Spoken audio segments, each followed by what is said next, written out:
Private school application.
Not because I suffer fast, not because I pray and fast. No be your show, no be that. I'm watching. Daily Osinachi, I'm no qua Osinachi. One money, Osinachi, I'm watching. Daily Osinachi, Mama Osinachi.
Not because I suffer fast, not because I pray and fast.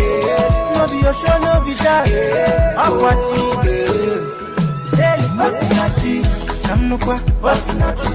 One money, Osinachi, I'm watching. Daily Osinachi, Mama Osinachi.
Okay, that's okay, good. Thank you.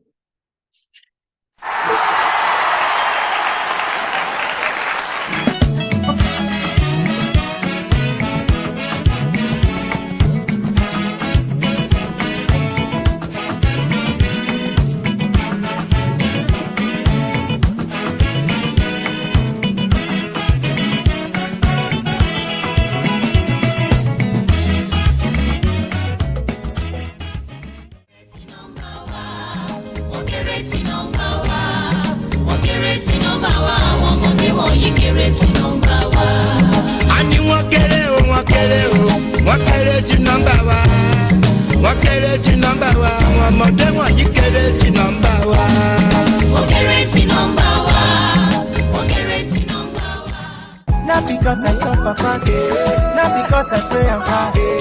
No be your show, no be that. I'm watching. Daily, Osinachi. I'm no qua, Osinachi. One man, Osinachi. I'm watching. Daily, Osinachi. Mama, Osinachi.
Not because I suffer fast, not because I pray and fast. No be your show, no be that. I'm watching. Daily, Osinachi. I'm no qua, Osinachi. One man, Osinachi. I'm watching. Daily, Osinachi. Mama, Osinachi.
kéré sí nọ́mbà wa, àwọn ọmọdé wọ̀nyí kéré sí nọ́mbà wa. Wọ́n kéré sí nọ́mbà wa, wọ́n kéré sí nọ́mbà wa. Not because I suffer fast, not because I pray and fast. No be your show, no be that. I'm watching. Hey, Osinachi, I'm no qua, Osinachi. One man, Osinachi, I'm watching. Hey, Osinachi, mama, Osinachi.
Not because I suffer fast, not because I pray and fast.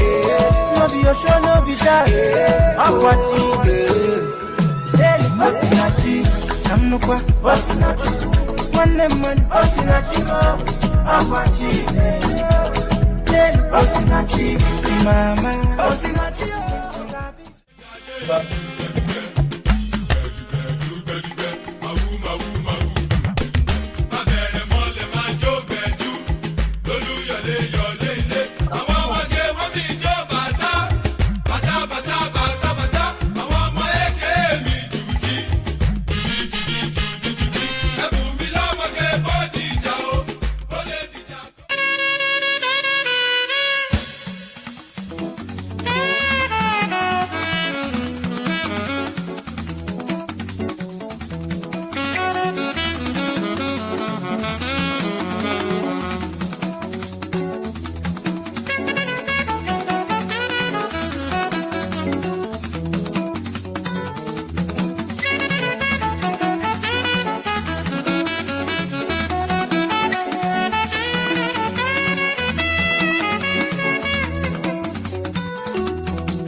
Kéré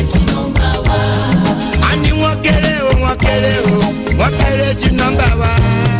Wọ́n kéré sí nọ́mbà wa, àwọn ọmọdé wọ̀nyí kéré sí nọ́mbà wa. Wọ́n kéré sí nọ́mbà wa. Wọ́n kéré sí nọ́mbà wa. Not because I suffer fast, not because I pray and fast. No be your show, no be that. I'm watching.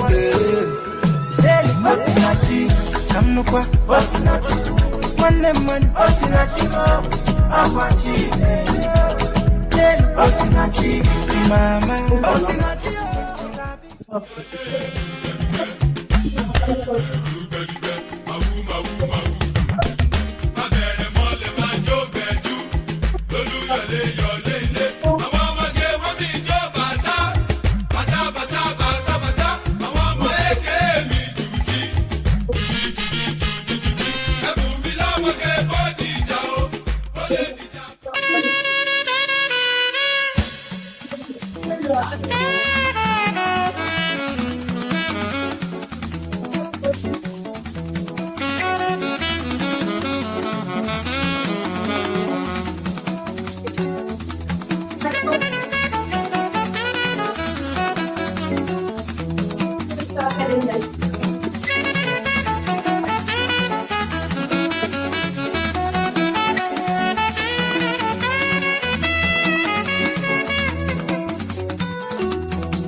Good morning. Oh, good afternoon, everyone. Good afternoon. A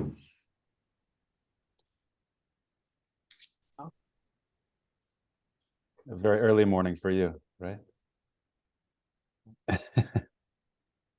It's like 4:45 a.m. here.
This is the session 12, graduate school application and express in North America, perspectives from graduate faculty, and starting now. Thank you.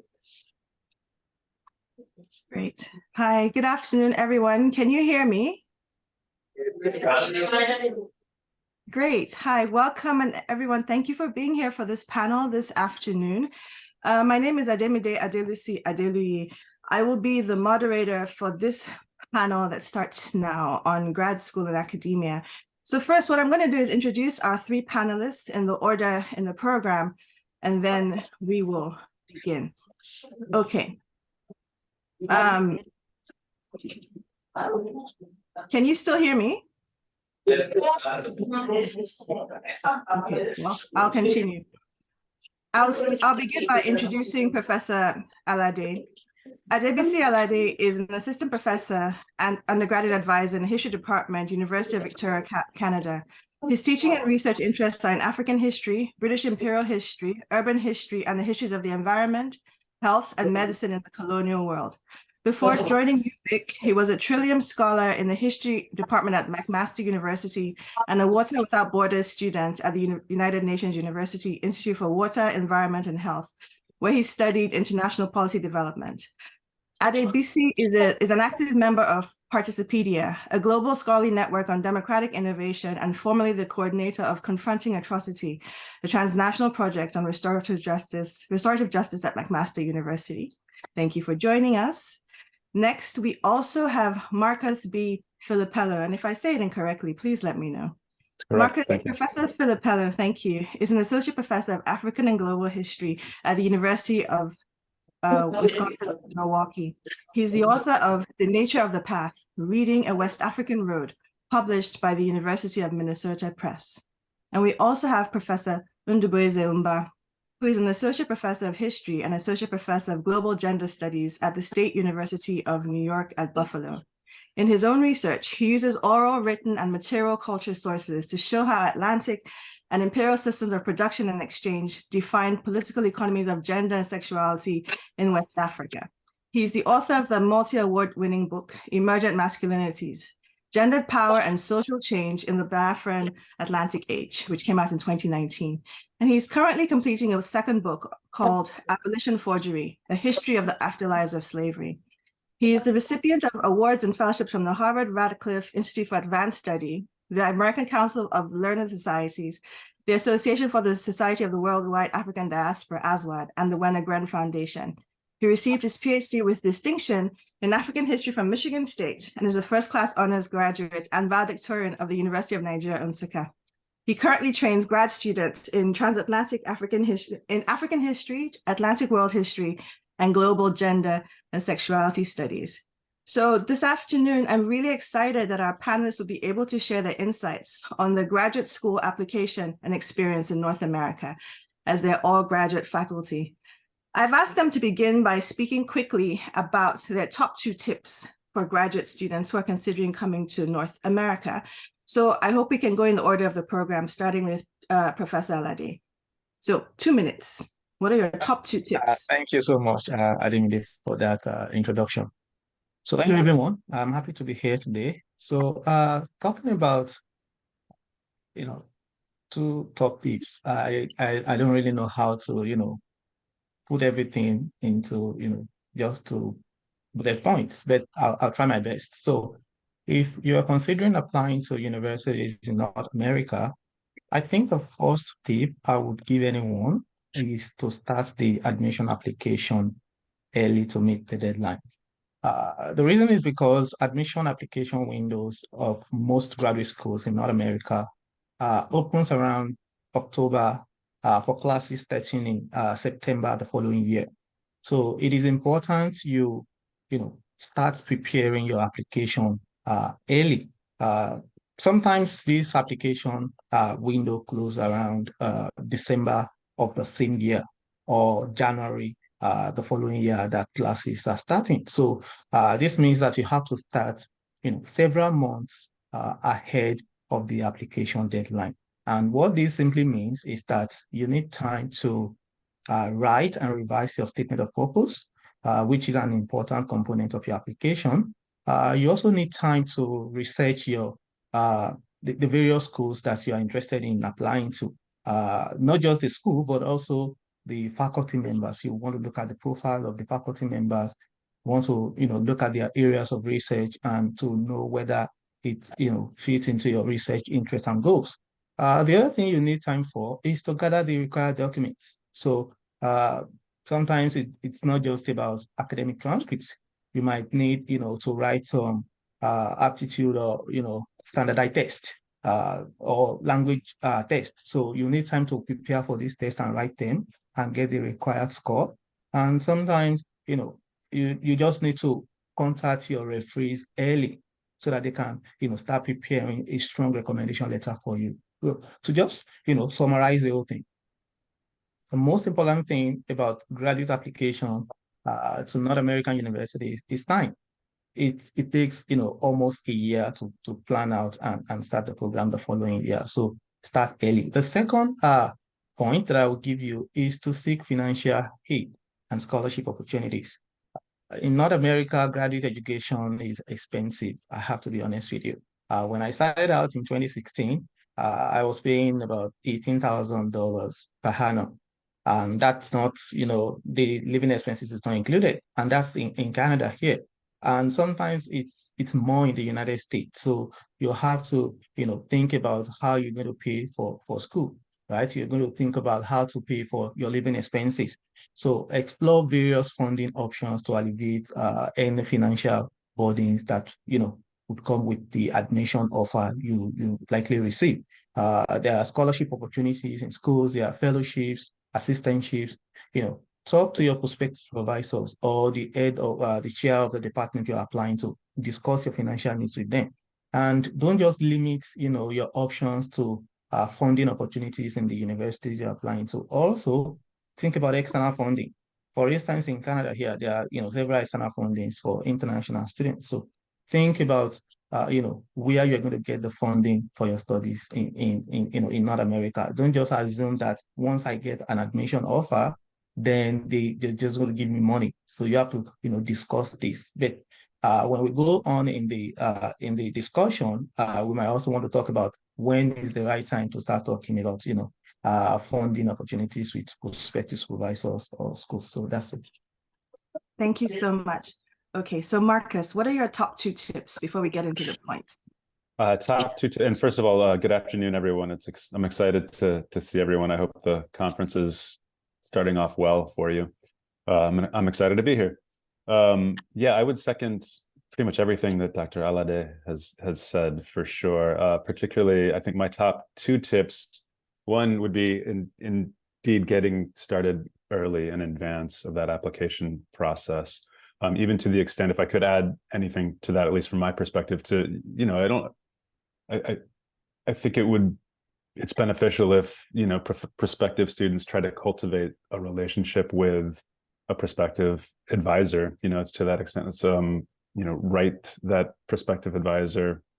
And that's easier said than done, of course. I know people will write emails and it'll take months to get a response, or there will be no response at all oftentimes. But I think to the extent that you can cultivate that relationship by identifying some commonalities in your proposed research with their research, I think that could be beneficial for sure. And that can take time. That could take, even a couple of years, so even I would encourage you to start that process even before you really start engaging in writing the application. And I think the other thing that to add on to that, sort of adds to that process is that perhaps will help you identify the program that is right for you as well, right? And the advisors or department that is right for you and will suit your needs and your interests. Because, I think the other thing that I would encourage you to do is to, just to make sure financial support probably is the most important component, I would imagine. But also you want to make sure that you'll have proper intellectual support at the university where you're going to be doing your postgraduate studies as well. So to that end, again, I encourage you to identify, a potential advisor that, has some commonalities or some synergies with what you are trying to do, but also maybe take a look at, the department's website to see if they're offering classes, for example, that you will find supportive, because I think that's incredibly key. If you're going to be taking a bunch of classes in, say European history or American history, maybe that's not going to be the best fit for you in that program. Not to say that those wouldn't be beneficial to sort of broaden your knowledge. That'll be helpful on the job market. But you, at its core, you want to find a program that fits for you. The other thing, I guess my last tip, and this would be among the first in the application process, would be, but I think my guess is we'll talk about this in much more detail, but the statement that you're going to be submitting with your application process is perhaps the most important component of the application. And so I'll leave that there because I suspect we will talk quite a bit about the statement, but it's interesting. Here is this statement that is maybe 1 or 2 pages, yet that is the most important thing that you'll probably be submitting with your application. So I'll close it there and pass it on to Dr. Mba. All right, excellent. Thank you, Dr. Mba. Well, thank you, Marcus. Okay, so Dr. Mba, what are your top 2 tips to help a student stand out that's applying to a graduate program? Thank you, Dr. Ademide. And hello, everyone. I'm happy to be here. I completely am in agreement with the tips that we received from Dr. Alade and Dr. Filipello. The only thing that I might add to those excellent ideas might be to say, let's take one step further back. So before we get to Dr. Alade's point about starting the admission application process early,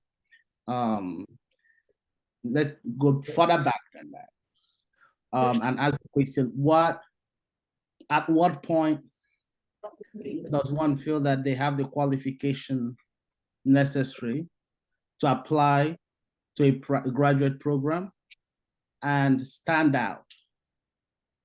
So let's consider the other end of it.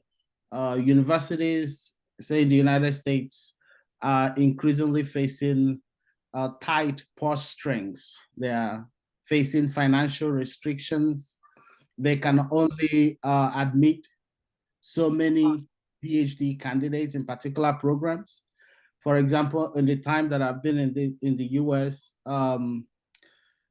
say over the past 13 years or so, the PhD lines allocated to programs have shrunken at least by half, right?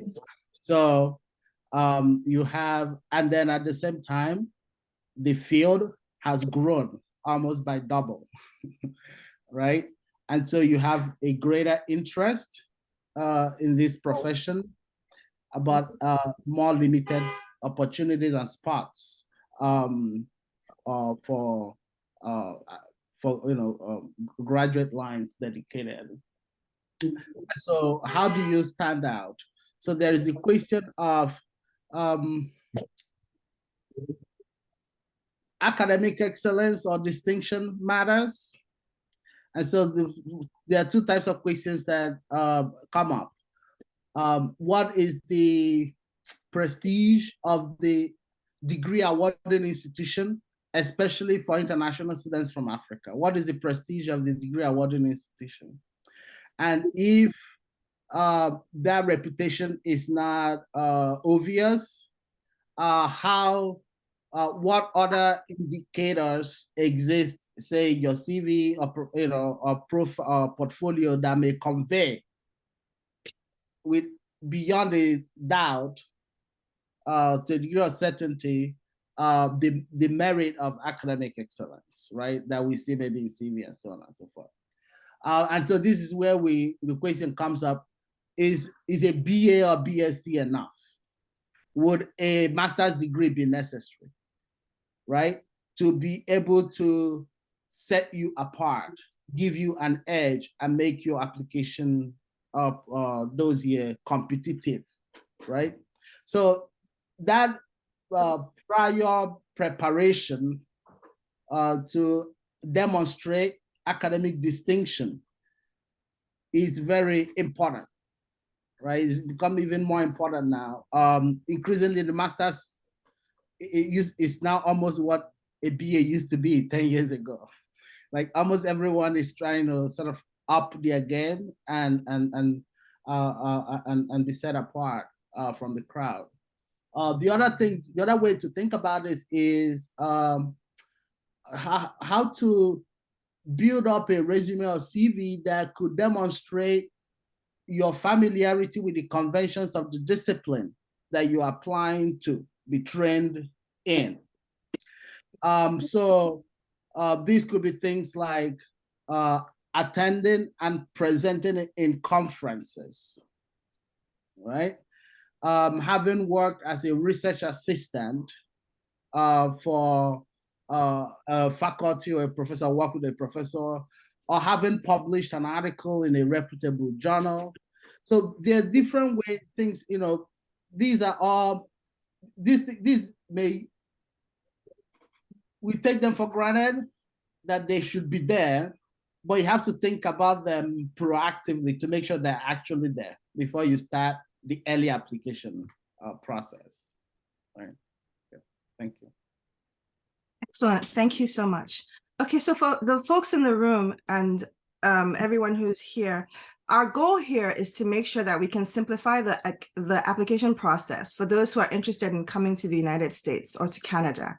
So we have a set of 8 points we want to go over from the program, but in the next, after we speak and address some of those points for the next half hour or so, I want to encourage you to also ask your questions, as each of us on the panel we all have experience with graduate students, but several of us also have experience from being students in Nigeria, whether it be at University of Lagos or the University of Nsukka or University of Adekunle Ajasin, whatever school it is. So we do have a lot of information to share. So we'll go through our points, and then I would be happy to open it up for questions in the room.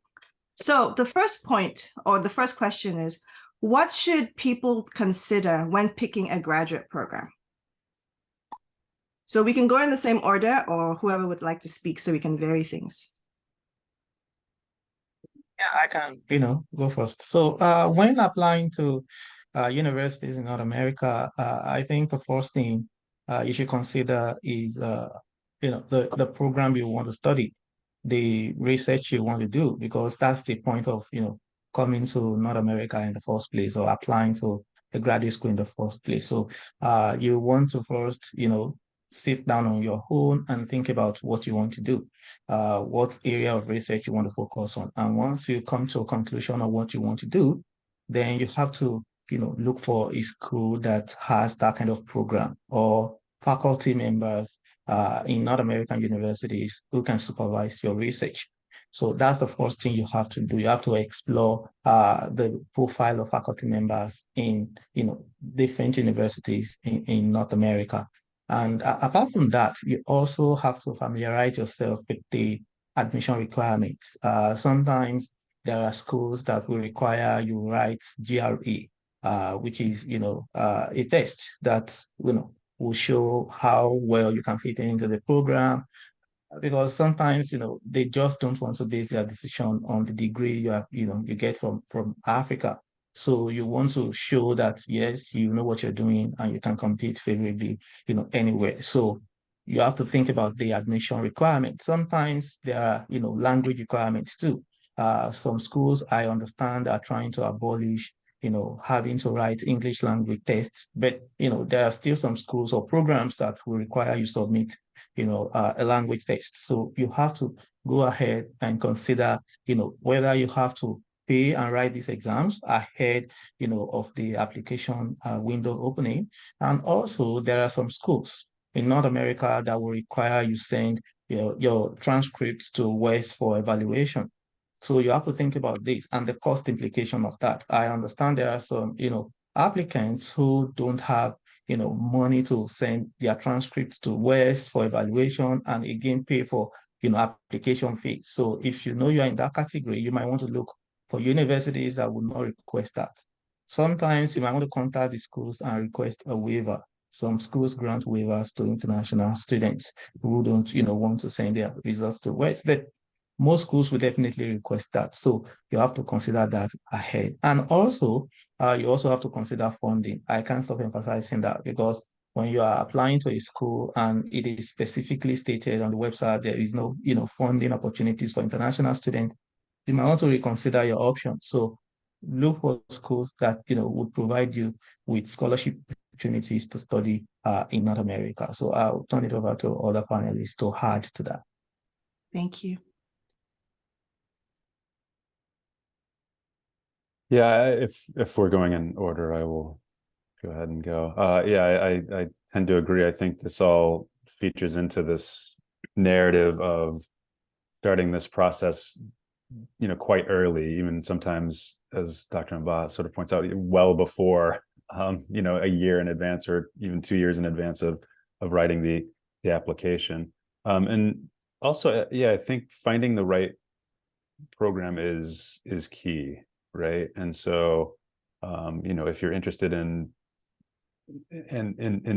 medical histories, like Dr. Alade would be a person that you would write to, and at least gauge either his interest or get his thoughts on, and not to put you on the spot, but gauge his interest or his thoughts on what programs might be a good fit for you, right? If you're thinking about masculinities, Dr. Mba, obviously, and gender, that would be a great place to start as well.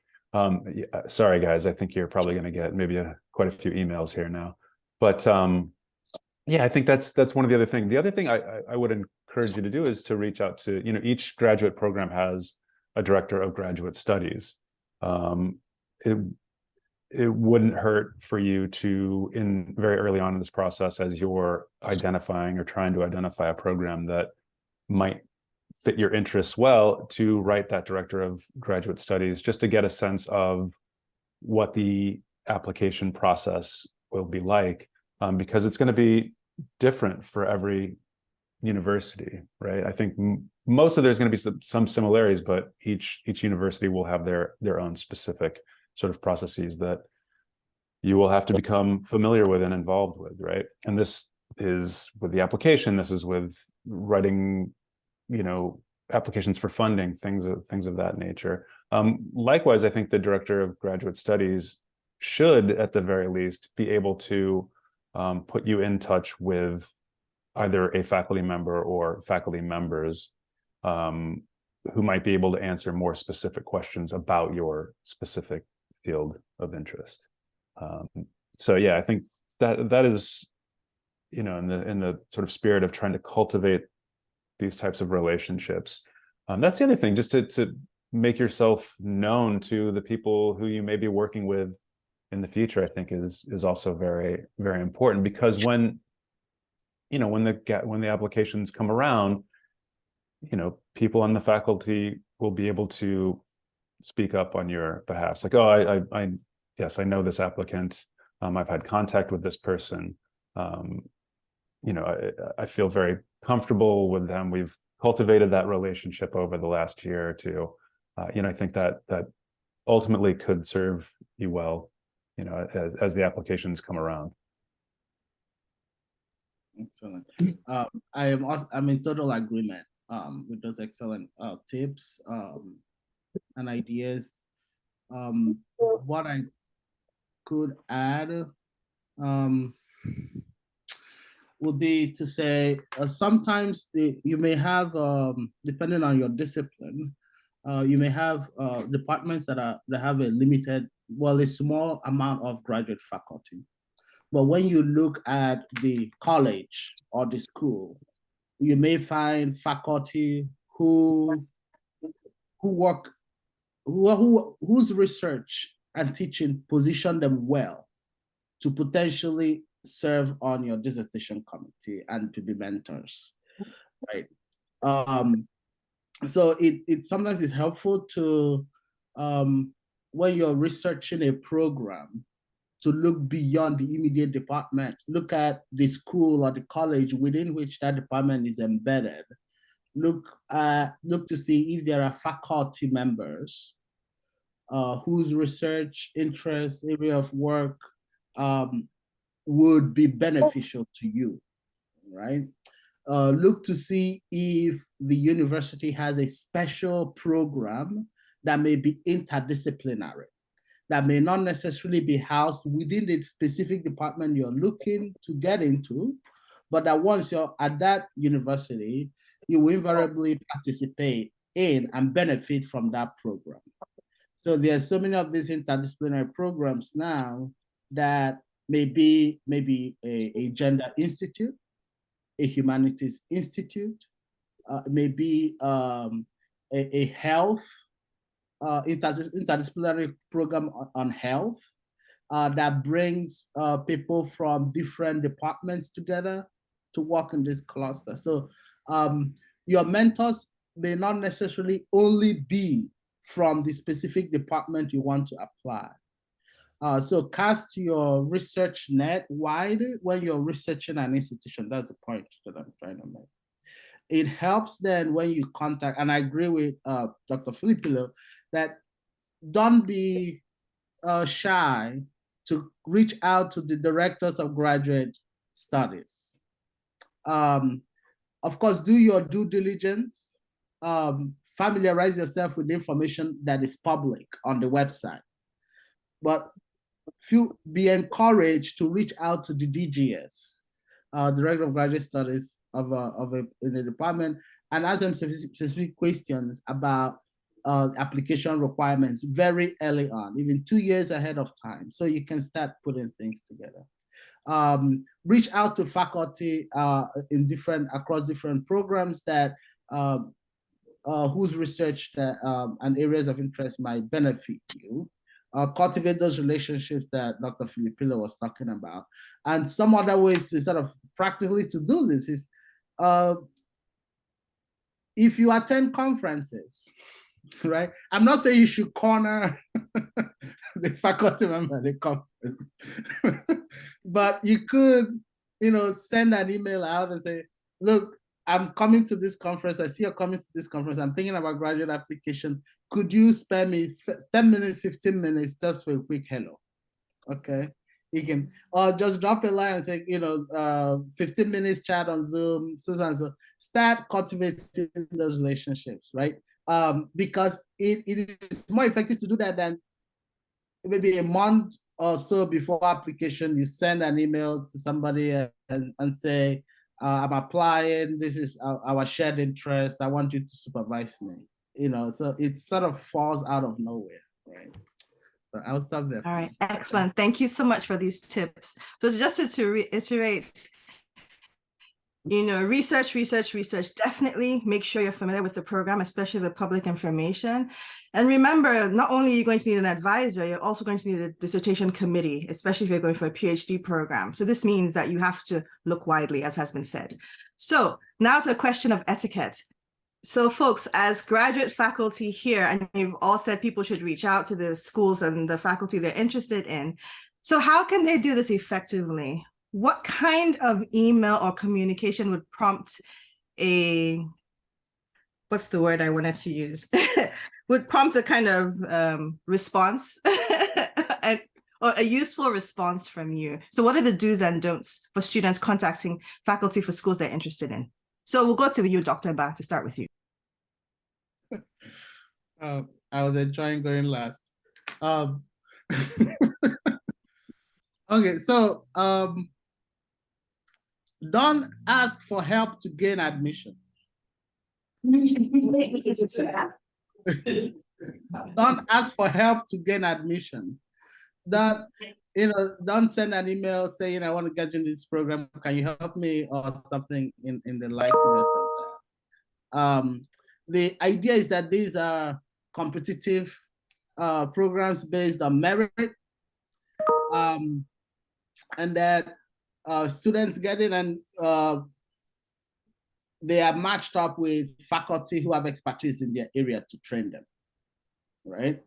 So you can ask for help, but not help to get admission. You can ask for help specifically on specific things, right? But before I even get to that, the other don't, I want to cover the don'ts first. The other don't is, don't equate your interest with a faculty's expertise. The operative word there is equate, right? You can convey in an email that a faculty's research expertise, is attractive to you or is inspirational to you, and that you have this sort of shared interest in this area. But avoid those lines of sentence in an email that equates years of training and research of a faculty member with your own imagined interest in it. So the equation. Email language matters. I get there sometimes there could be an inclination to impress, but don't use jargony language in your email, big words that are unnecessary to try to impress, because when you think about it, the email is if you're supposed to put your best foot forward. The email is the first communications, the first evidence of your writing, of your etiquette, of your being, of how you could be in community with other people, right? So we look at all of those. If we think of the initial email as a letter of introduction or a letter of intent, it helps to convey to the faculty member to whom you're writing how you came to know about them. And this could come, it entails, there may be different ways to do this. So one could be through the person's research. You can say a few things about the book you read, or research article you read, or a talk they gave that you found inspiring, and what you then did after that. That's what I'm saying. What was the relationships between the work they've done, your knowledge of that work, and what you've gone on to do, or what you're about to do. The other way is to could be through a reference, right? I have students who write me and say, I met so-and-so professor at so-and-so conference. We're talking about my interest, and they recommended me to you. And sometimes they might CC that professor in their initial email to me. I find that to be very effective, right? Because this person didn't come out of nowhere. It demonstrates intentionality and preparedness and seriousness and maturity. It could be a faculty at an African institution who has recommended you. You can mention that.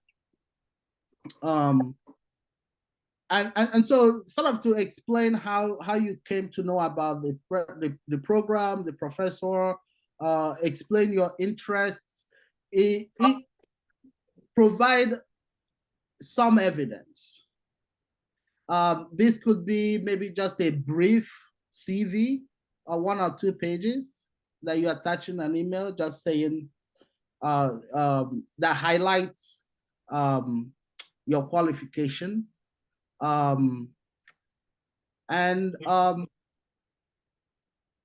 You can include an ask in that email. It's okay to include an ask. but like I said, it has to be a specific ask, not help me get into the program. It could be a specific ask about, I'm working on the statement of purpose at this point. Might you be interested in providing me feedback at some point? So that is a specific ask on a specific, task. And the person can say, okay, well, I'm interested in this, in your interests. I'll be interested to read a statement of purpose and give you feedback, and so on and so forth. So this is the way that the students that I've gotten back to and that I've gone on to build relationships with, even if they don't end up getting into my program, they may end up elsewhere. This is kind of how how my exchange with them have gone. Thank you so much, Dr. Mba. So Dr. Filippello, when you think about your email inbox and all the messages you have in there, what would make you respond to a student interested in your program? I think a lot of what Dr. Mba has expressed certainly covers it. And I think the challenge, at least in writing that first introductory email, is to also, do all this, but keep it brief at the same time. Brevity is really, really important. And it also demonstrates that, you're thinking concisely. You can, and I think it says a lot about your writing as well, which, as Dr. Mba points out, is sort of, this is an introduction to your writing. So in terms of don'ts, yeah, I agree. Don't just say, hey, will you advise me? This is, demonstrate some familiarity with both the person you are contacting, but the program that they are working in. And I think that, to have that ask is actually also very, very important, because even if you don't end up working with this person specifically, you are developing this relationship, and in the future, this is something that, even if you don't go to this university or work with this person, this is a person who maybe could write a letter on your behalf as you apply to programs or to fellowships or for grant applications in the future. It may be a person you will want to reach out to in the future to form a panel for a conference. So I think that first introductory email is really just so incredibly important. Yeah, try to keep it to, in terms of brevity, I don't know if there's a form to, that's a really great question. How brief is brief enough, right? I'm not, what is too long? I guess I would try to make sure that they can actually read it in a few minutes, to be honest with you, because we are inundated with not just, we're inundated with emails constantly in this day and age. So something that will pique our interest, demonstrates that you've given some thought to the program, something that's demonstrated you've done a little bit of background research on the person you are getting in touch with and the program that they are working in. I think that's really important. And if I could just go back to Dr. Mba's previous comment in the previous, is giving a sense that you have an understanding of the broader framework of the university as well, right? And the community that exists there, I think, is really important outside of the discipline in which you are, seeking to apply for, right? Great, thank you. Dr. Alade, so your turn. What would you say, or what would you like to see when the student contacts you? Thank you very much. So for me, I think it all starts with, the time you have devoted to, sending emails to faculty members. And I will just tie that back to what Dr. Mba and Dr. Filipello said so far. So for me, I think there is this temptation among prospective students to, send bulk email because they don't really know who will respond. So because of this, they tend to just write "Dear Professor." So you don't put the name of the professor there because you want to send to as many professors as possible at once. You can't be lazy about this. You just have to do the work. And I understand the frustration sometimes, you have to search for, names of professors, look at their profiles and, read their, bio and get to know what they're working on. Sometimes it's a lot of work, especially for some of you that might still be in undergraduate program and preparing to apply to graduate school. You might have to devote some time to that. But, if you are going to apply to or contact just 3, professors in a month, do that. But don't, mass email professors. It is wrong and it won't, you might not get any response back because you won't be addressing anybody in particular. The other important point, I will also draw from Dr. Oba's point, even though you might have met some of these, faculty members in conferences, when you are sending them an email, to inquire about their program or interest in your research, don't use an overly casual tone. They are not your friend. So even if you've met them before, consider all messages to faculty members as professional correspondence. And in doing this, try as much as possible to monitor your language, check your spellings and grammar, and use their name and title. I once talked to someone, I think was it a couple of years back. The person was looking for admission in Canadian University, and he already sent an email to this professor, and the professor responded. But along the line, there is this thing common among, professors in North America. They want you to, call them by their first name. But this doesn't mean that, you have to be disrespectful or, consider them to be your friend, So in one of the messages this person that I'm talking about sent, the initial of the professor is TM. So throughout, their conversation, the prospective candidate continue to refer to the, prospective supervisor as TM. And I told the person, although he didn't get the admission, I told him it's wrong. Try as much as possible, keep it professional. Even if they are friendly, they tell you to call them by their first name. Yeah, they might say that, but continue to refer to them as professor or doctor, whatever they are. So that's an important thing that I want to mention. And the other thing that I also want to mention is that don't expect immediate response. It takes time, to get responses from professors because they are busy. It's, sometimes even when you send the messages, it might be the middle of the term. They have classes to teach, they have committee meetings to attend. So, give it time. But also, when you are giving it time, try as much as possible to follow up. The reason for following up is because sometimes your message might not drop in their inbox. Sometimes, messages coming from Africa tend to end up in spam folder. So try to follow up saying, I sent an email probably last week and haven't, received a response. I just wanted to, try to be professional about it. But the most important thing that I would say, which I have told a lot of people that know me personally and have contacted me, is that when you are contacting a prospective supervisor, don't assume they know you or they know what you're interested in. So in that email, as as brief as possible, try to attach your CV. Let them know who you are. That will probably make them respond to you. If I get an email from someone that I don't know, and I don't know what you're interested in, probably just put a couple of lines in your email and you expect me to sit down and start writing back, telling you a lot of things. I won't do that. You first, and then I'll decide if to talk to you or if I'm interested in your research. And the best way to do that for me is to see who you are in your CV. So attach your CV, I mean a polished CV, not just a CV, that you just put together in haste and just, sharing. If it is possible, sometimes you've been, preparing a long time for the process, attach a statement of purpose. Attaching a statement of purpose sometimes get me personally interested in you because I would definitely see what motivates you in your statement of purpose. I'll see the area of research you're interested in. I'll be able to decide whether it fits into my, research also.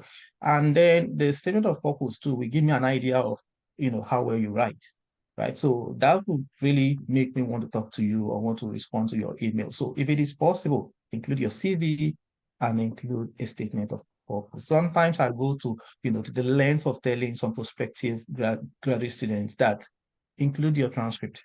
Let them see the A's that you have.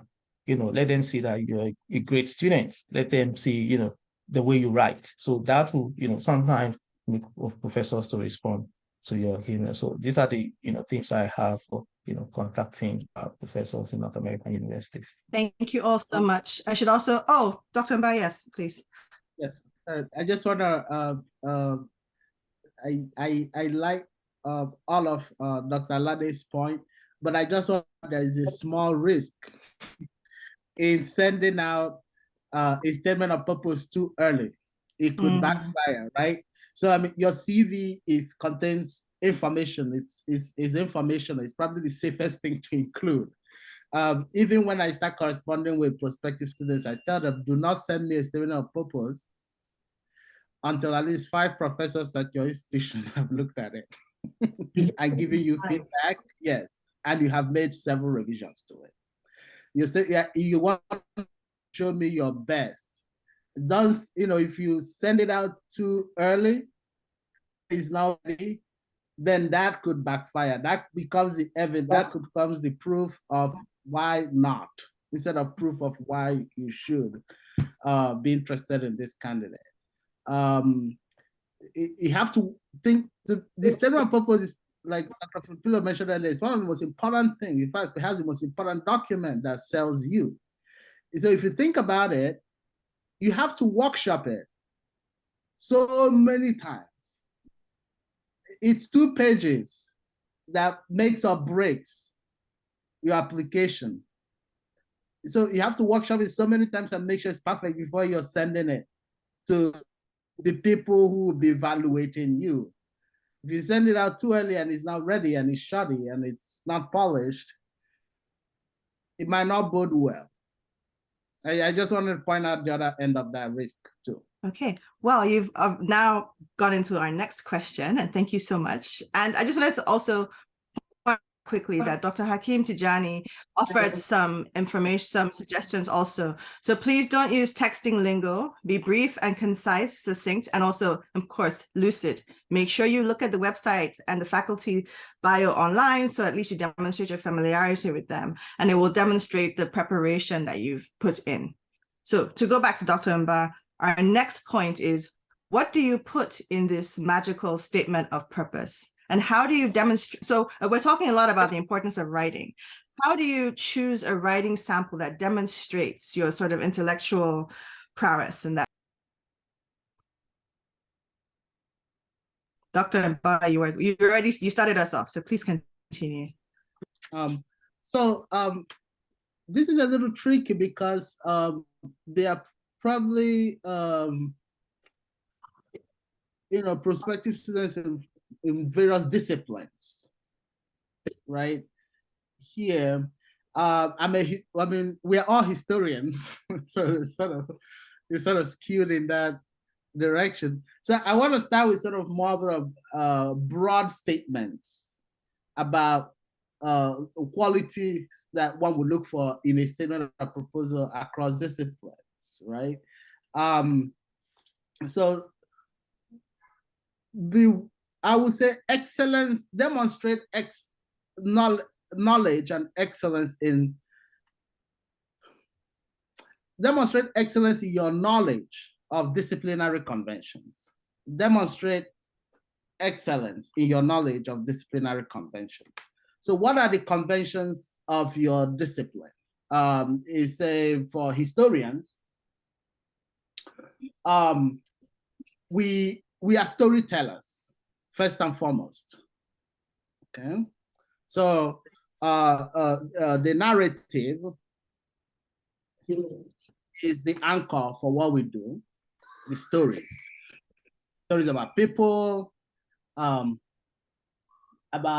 people who lived in the past, their experiences, the things they left behind, and the impact of the lives they lived, in terms of how their lives changed society. So those narratives are in an arc of a change over time, right? So I want to say that's one disciplinary convention for historians. Why? And then historians always want to know, so what? What is it about these stories? So the big so what question. Or what is it about the narrative, that the story you're telling? Why does this story matter? Why is it important? Why should we care about it? And that is where you begin to enter into conversation, right? You have to enter into conversation with people who have written on similar ideas. It may not be particularly the same stories, but you're not probably the first person to think about every dimension of those stories. So we have to be in conversation with the existing scholarship. And so historiography becomes the second disciplinary convention for historians.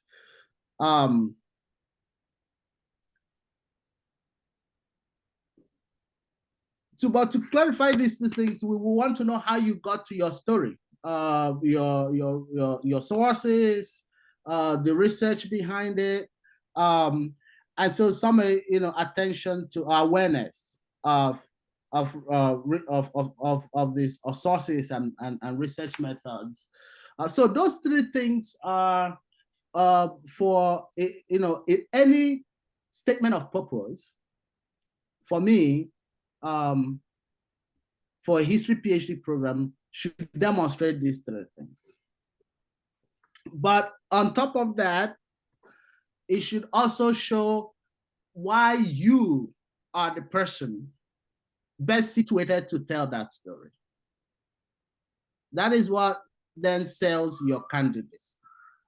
So you're aware of these conventions, but you're now selling yourself too. So I mean, and that's the weird thing about statement of purpose. It's also sort of a self-marketing document. What is it about you, about your experience, about your training, the kind of research you've done in the past,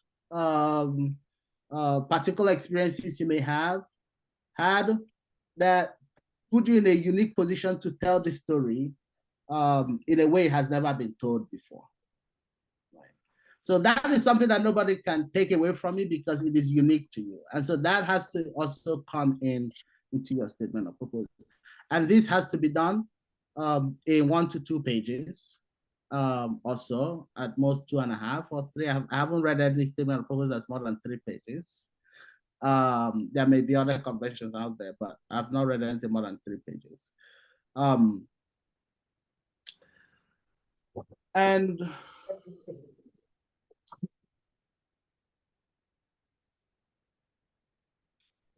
the story, the historiography, the research method, all of that should be framed under a specific research question, or a series of research questions or research topic, right? And so also think about giving a title to your statement of purpose that is catchy, that is that gets somebody, the person reading it, excited or curious. And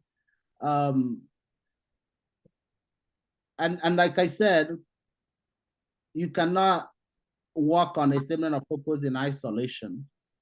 If you're a product of an institution, and all of the networks of mentorship, training that you've had should be reflected in the strength and quality of your statement of purpose.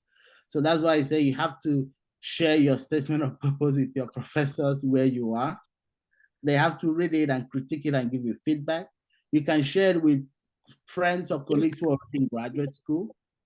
Ask them to give you feedback and critique it, and continue to revise it. You can ask for sample statements of purpose from people who have succeeded and got into graduate programs, and sort of see what works and how that might help you.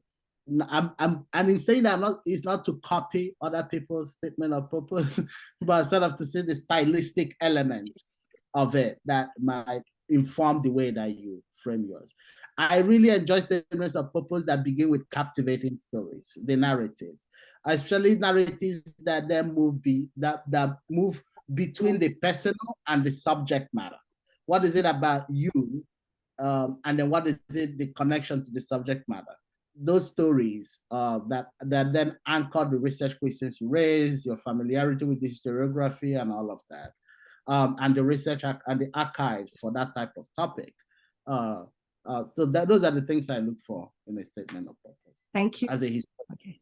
Thank you so much. So Dr. Filippello, what do you look for in a statement of purpose? I couldn't agree more. The story component, the narrative component is so important, both the story that you are telling, but also the story, your story as well. I think if you can make that connection and identify, at least lend the reader a sense that you understand there is a connection between the story of the past, well, whatever discipline you're in, the story you are telling and how it's connected to your own personal story, I think is incredibly important. And when written properly and in an engaging way, it can be incredibly powerful. So I think that's and this is where making those revisions is incredibly important. I mean, this is not something you're going to write 1 or 2 times. It's something you should write several times over and get feedback as much as possible. Now, you don't have to take everybody's feedback. I mean, if you're going to send it to 10 people, you don't want it, because otherwise, there will be some confusion, and one person will encourage you to do one thing and another will encourage you to do something else. So ultimately, it's about you. So you are the one who needs to decide what gets put into that statement. And I think also beyond that, I think, and this is also, I think, follows on what Dr. Mba has encouraged you to do, but demonstrate if it's, if you are writing an application for a history program, for example, what does this story, what is it that you do or going to do? How will that advance the discipline, right? What is new about it? What is exciting about it? Why should we be interested in this? And then I think this spreads across disciplines too, no matter, even if you're, writing something in an application for the sciences, for example, or social sciences or natural sciences, like ultimately you are here to make, your thesis, your doctoral, your dissertation ultimately will make a new contribution. It's going to be something new. It's going to be something exciting. Try to get that across. And that's easier said than done, because at this stage, as you're writing this, it's all hypothetical, right? You don't really know what the answer is going to be. You don't know exactly what your contribution to the field will be, but if you can demonstrate that you're at least thinking about that, that will show that you are engaged with the scholarly discourse. The other thing, and I'd be curious to see what the other panelists and the chairperson think about this. You don't have a lot of space, obviously, if about 2 pages, at a maximum. But I think it's also could be important, in a conclusion of sorts, to demonstrate some, an end game. What do you want to do with this degree, right? And to that end, I would encourage you to demonstrate your recognition of the vagaries of the job market, which we had talked about earlier in the panel. If it's to say, well, I'm doing this so I can become, a professor of history at Harvard or something like that. The job market is very, very difficult right now. It's challenging. If you can, show that, yes, I would like to explore, the academic job market, but here is what else I can do with this degree, right? I think that could be helpful, because it shows that you are aware of what's going on in the academic market, at least in North America. It's, I think, maybe more particular to the United States, as it is, but at any rate, I think that could be helpful as well. And then, kind of connecting back to the idea of, developing relationships with people you may or may not work with in the future, if you feel like you've gotten that statement of purpose to a point where it's pretty solid, even reaching out again to possibly a prospective advisor after it's gone through many revisions.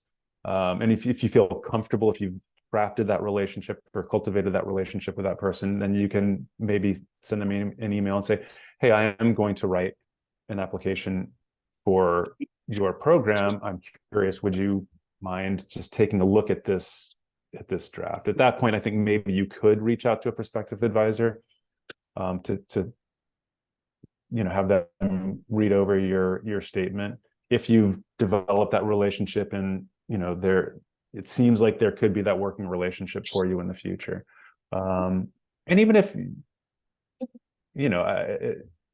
you're not, if you've emailed me, for example, and it doesn't seem like our program would be the right fit for you, but we've had a discourse over email, that's something that I certainly would be interested in. And maybe that's lower stakes because you could send a statement of purpose to me to have me comment on it, for another program. I think that's certainly within the realm of as well. And again, this is all part of developing that network, regardless of whether you will be, attending that university or engaging with that program. So. Awesome. Thank you. So Dr. Alai. Yeah, thank you very much. Basically said everything. I just add a couple of points to what you said so far. So it's really important, like Dr. Umba and Dr. Frimpello have said, that you have to provide a compelling narrative, that demonstrates the basic knowledge, your basic knowledge of the field. So this narrative, for me, has to sort of include, the more recent studies on your topic. So you might not be in history, you might be, in other fields, in the humanities, but the most important thing is do some background research, when you're writing your statement of purpose. Include, some of the literature you've read, and try as much as possible to identify some gaps in those research, because it might help, situate your own research, to show what new you are writing about or what new thing you are interested in. And most importantly, also include in that statement of purpose why your research is important. You have to, it's like you're selling yourself, saying, this is what I'm bringing to the table. If other scholars have done similar research before, acknowledge their work. Don't, say yours is new and no one has ever written it. But, identify whether you want to build on those research or you want to repudiate some of their arguments. So by, pointing out what you are bringing to the table or what you want to add to it, it might, show what's novel about your research. The other thing that I also want to mention is that in that statement of purpose, try as much as possible to identify where the bodies are buried. That is, the sources of the data, the archives, right? So tell us which archives you want to use. Are you interested in, the Public Record Office in London or the Ibadan archives? Let us know, what archives you'll be using. At least that will convey to the, prospective advisor or the admissions committee that you know what you're doing. The other thing that I also want to mention in my own experience is when I was applying to graduate school, I finished with the first class in my undergraduate degree and I didn't have to take master's degree. So I applied straight to PhD from Nigeria and I got in. And one of the things that I included in my statement of purpose was the fact that I have not taken historiography at the graduate level. So, for instance, if you are a history student, part of the coursework you do in your master's program is historiography.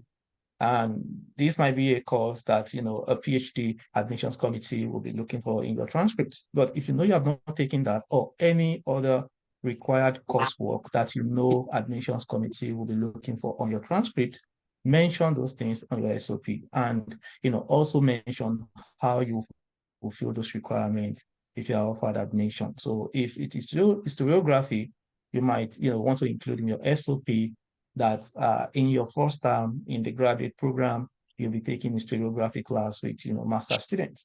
So that will show them that you are really interested in the program and you know what to do to get into the program. I also think in your SOP, you should not just mention the prospective professor or supervisor that you'll be working with. Sometimes I think that might limit your chances. Find in that department you're applying to other faculty members that you think can benefit your research. Mention they might not be your prospective supervisor, but eventually, if you are a PhD candidate, they might be part of your PhD committee. So point to 2 or 3 other professors in the department you're applying to, how their research can improve yours, what you can learn from their work, and how you are going to, benefit from maybe the coursework they are offering in the department. This can go a long way to, strengthen your statement of purpose and give you a chance of getting into the program. Thank you so much. So I want to make sure that we open up to the audience very soon, but I wanted to address one more thing that they can't get from anywhere else, because we are graduate faculty here. What do admission committees look for in an application dossier? So the application is complete and now you're conferring with your colleagues. What makes applications stand out, and what makes you offer a person admission? So if we could answer this quickly, then we'll open up for questions. Actually, Dr. Alade, why don't you go first?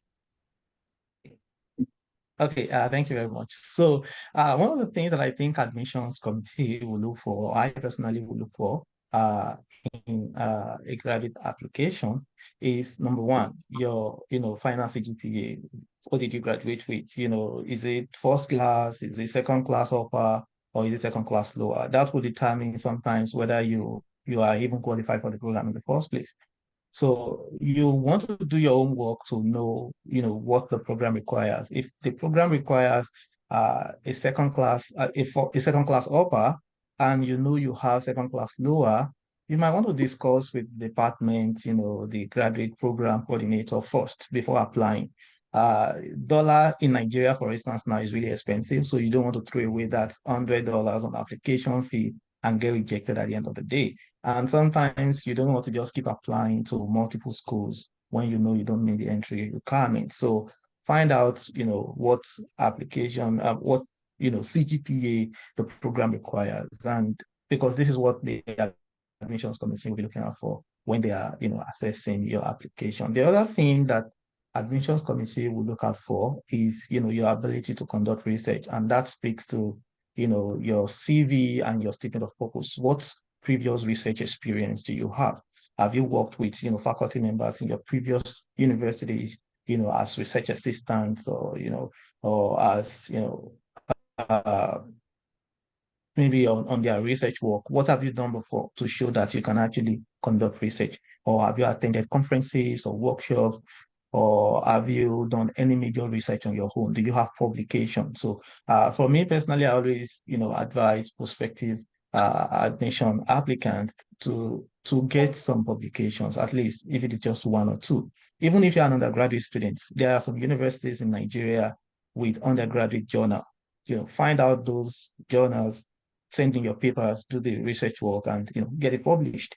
At the end of the day, it's not just going to be about, did you publish that article in Cambridge Journal? No, it's not going to be that. It's going to be, do you have publications, right? So try as much as possible to have 1 or 2 by the time you are submitting your application, because the admissions committee will be looking out for that when they are making their decision. The other important thing, which we really don't emphasize more, is leadership skills and extracurricular activities, especially from some Nigerian universities.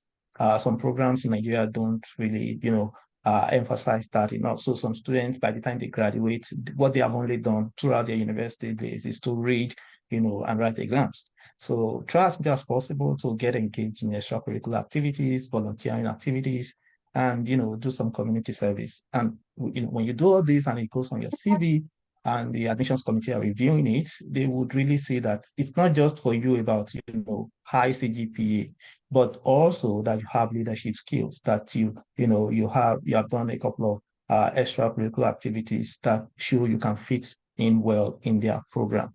And the other thing that I will also mention is the reference letter. You need to tell faculty members in your previous universities to write a strong recommendation letter for you.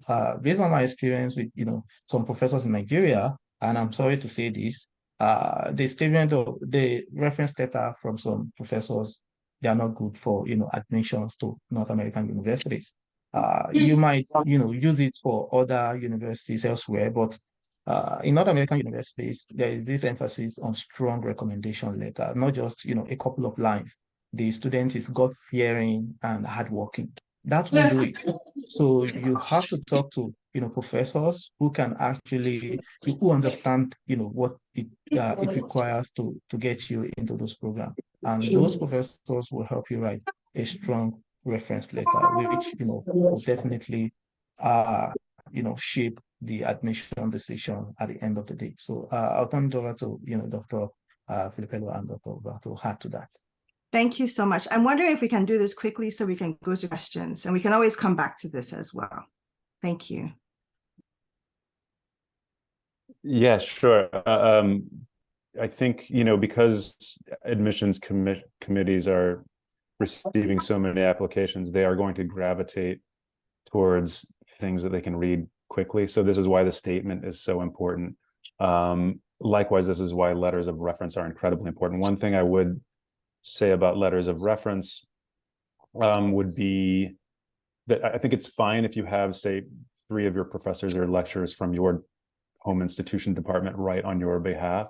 But one thing that always sort of comes out to me is if there's another person from outside of that institution who works at another institution that is also writing a letter. So, for example, if anybody like on this panel here, if you've developed a relationship with them and they can write that third letter of recommendation on your behalf that demonstrates some familiarity with you and your work, that's incredibly powerful and can be helpful. The other thing is, the writing sample is going to be a bit longer, but it is incredibly important as well, which is, I'll just say, which is why, to Dr. Alade's point, which is why if you can get something published in advance, that will be a revised draft of something that you can submit to an admissions committee. And they, if it's published, it will be, concise, it will be to the point, it will have gone through that peer review process. And I think that could likewise be very helpful for you.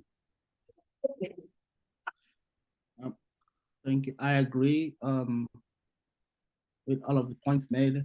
I just want to point out one little thing. The graduate committees in North America often need help understanding a couple of things. They need help understanding what a 5.0 scale GPA means. They need help understanding why letters of recommendations are a bit brief or short, coming from parts of Africa. They need help to see how you will fit in their program. And so these are things that you can use your statement of purpose to explain as well a little bit. Not just in a couple of lines. Dr. Filipillo already pointed out that at the conclusion of your statement of purpose, that's based on what we talk about. And Dr. Aleda also talked about identifying faculty beyond the one person that you want to work with, right? So that's how you demonstrate how you might fit into the program, right? But your GPA might need a bit more, because if it's not a first class honors and it's a second class upper, you need to, there has to be other things in your CV or your statement of purpose that conveys academic distinction, or that a 2.1, and I'm not trying to be cheeky here, but let's say a 2.1 from the University of Ibadan matters in a way or to an extent that may be comparable, say, to a first class honors from a comparable place. I'm saying this because I get emails from colleagues who are on graduate committees asking me, you're from Nigeria, could you help us understand the value of this first class here versus the value of this 2.1 here, right? These are real things, right? So, the people who write your letters of recommendation can also do that. they can speak directly to that in their letter. So I have seen letters where professors say, in the history of this department, only 2 people have gotten first class honors in the past 25 years, right? And we've had 6 or 7 2-1s. And so, and this is what it situates the value of your degree in a way that may not be very obvious, right? And so, yeah, I'll leave it at that. Great. Thank you so much all for this really important information. I'd like to open it up to people who are attending online and also in person. LSA staff, I can't see who is in person who has a question, so I'll need a little bit of help if you can. So folks, we have about 15 minutes left. We already have a question from online. Do we have any questions in person that you can address to the whole panel? Okay, so I can't see them. Can anyone else see them? The video went off. Yeah. Uh,